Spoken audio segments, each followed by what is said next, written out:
Hey guys, welcome to my video.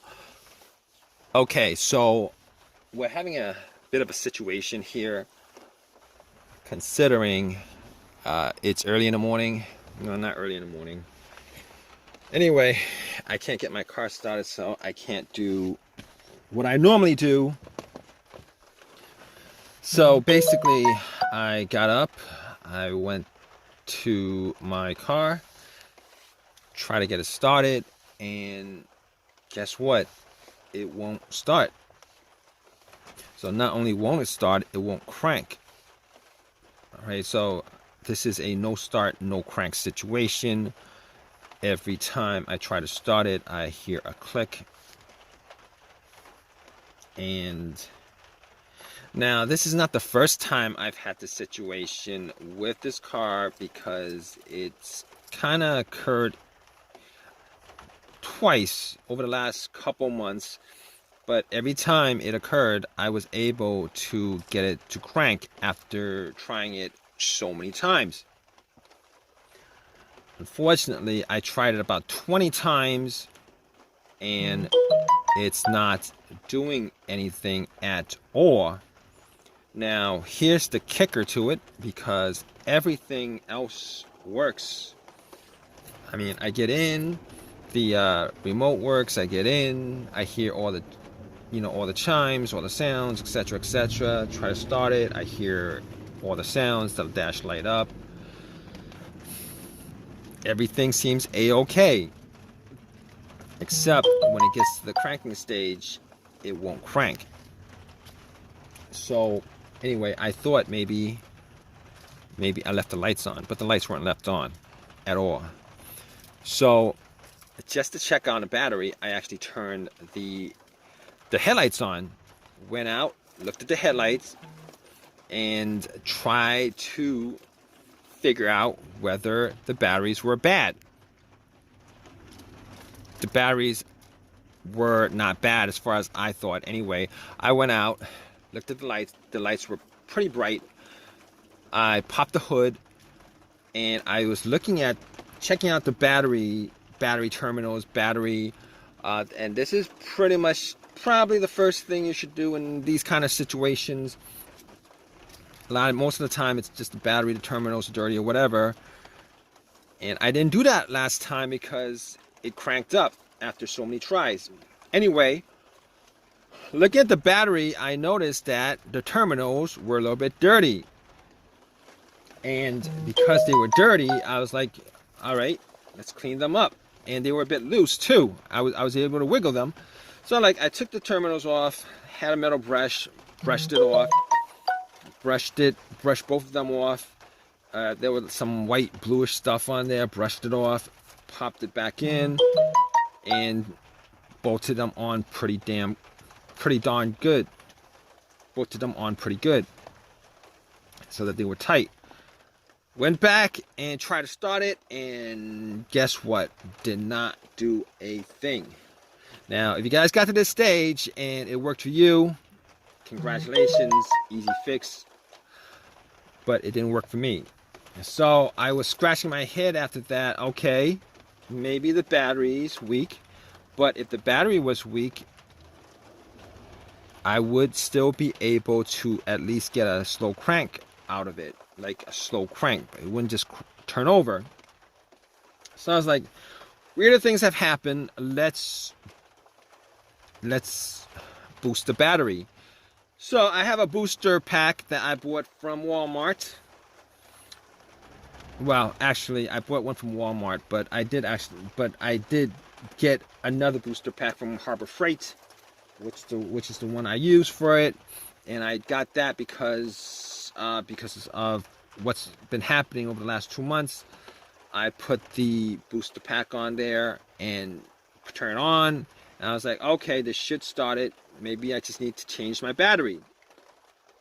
Turn it on, try to turn it on, and nothing. Still the same thing, no issues whatsoever. So, all right, at that point, even if the booster pack was kind of low on voltage, which it wasn't, it was all the way up to 4. That's the first time I used it, and I'm like, okay, All right, we can eliminate the battery being the problem, not the battery. So I'm scratching my head. I'm like, okay, not the battery.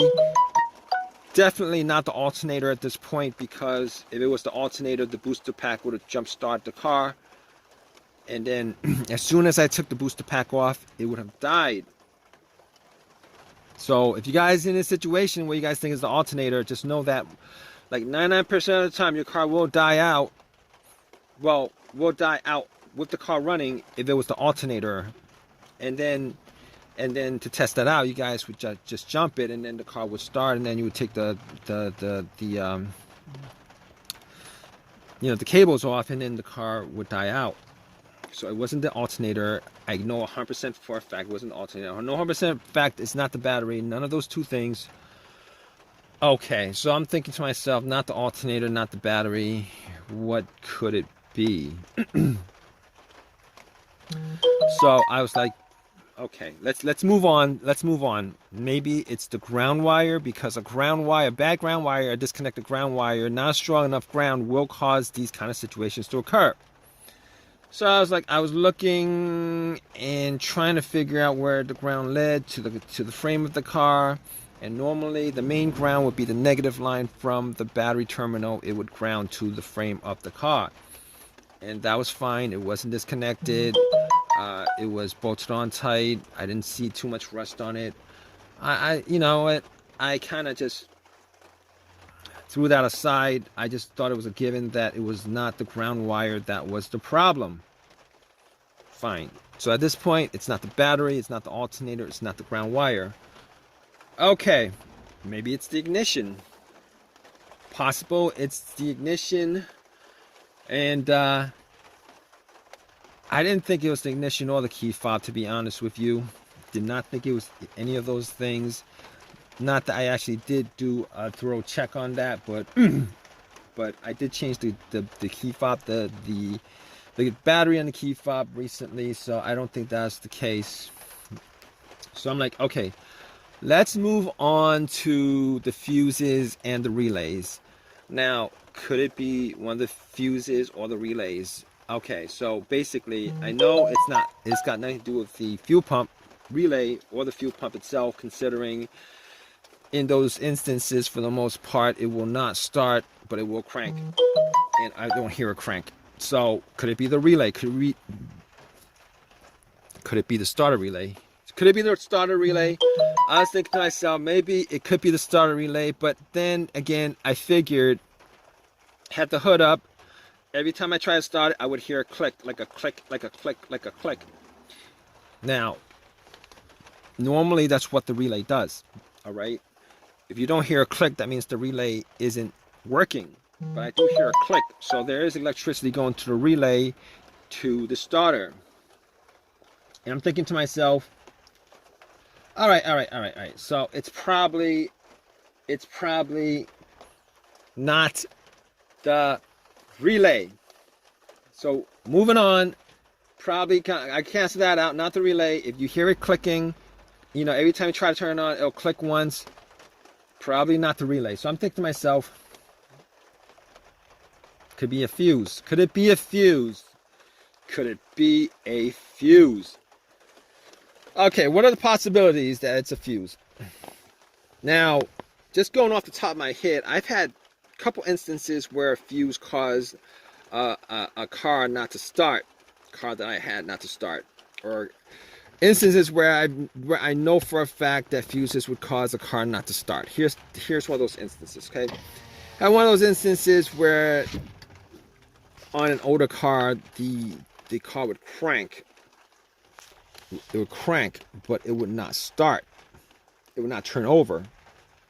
Turned out to be, I believe it was the fuse to the OBD2 or the fuse to the OBD, a fuse to the computer of the car, or a fuse to the fuel pump. One of those two things.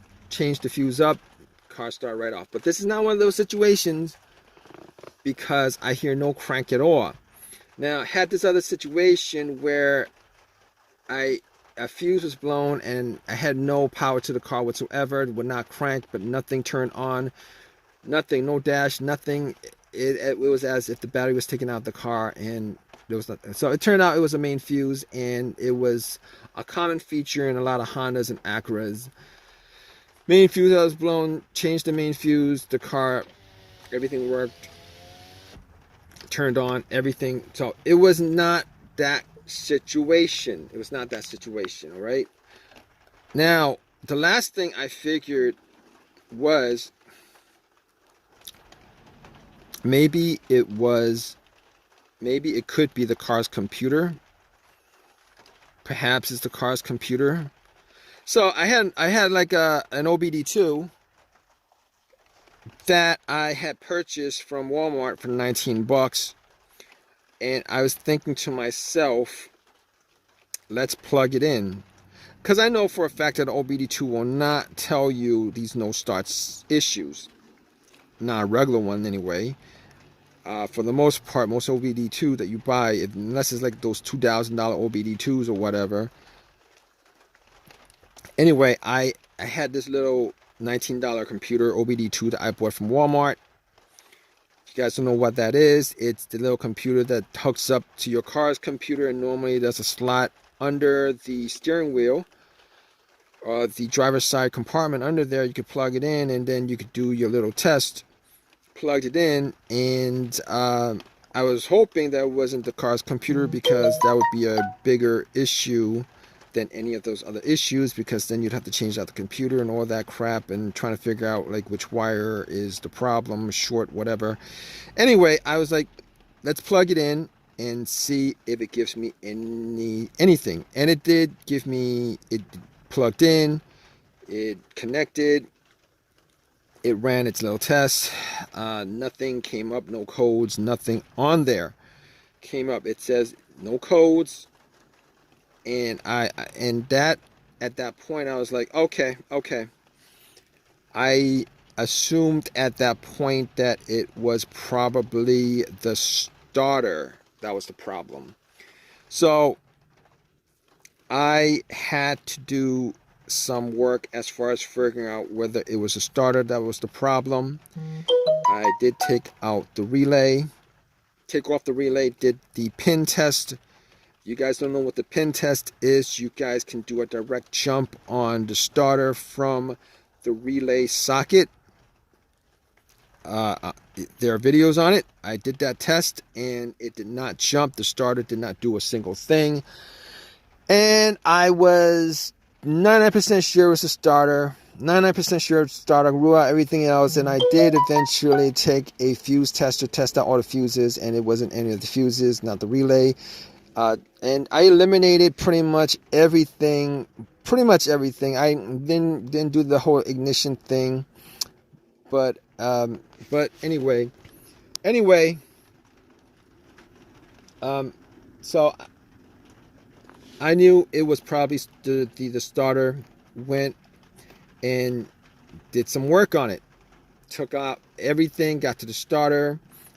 Just to triple check it, I actually put a line to the solenoid terminal of the starter, try to jump it directly, and it didn't do anything. So at that point I knew it was starter. Took it out, went to AutoZone, had them test it out a fourth time. Definitely it was the starter that was the problem. And here's the thing. Here's why I didn't jump on it being a starter problem in the beginning. I didn't jump on it being a starter problem in the beginning, pretty much because the starter was swapped out about a year ago, and it was a rebuilt starter.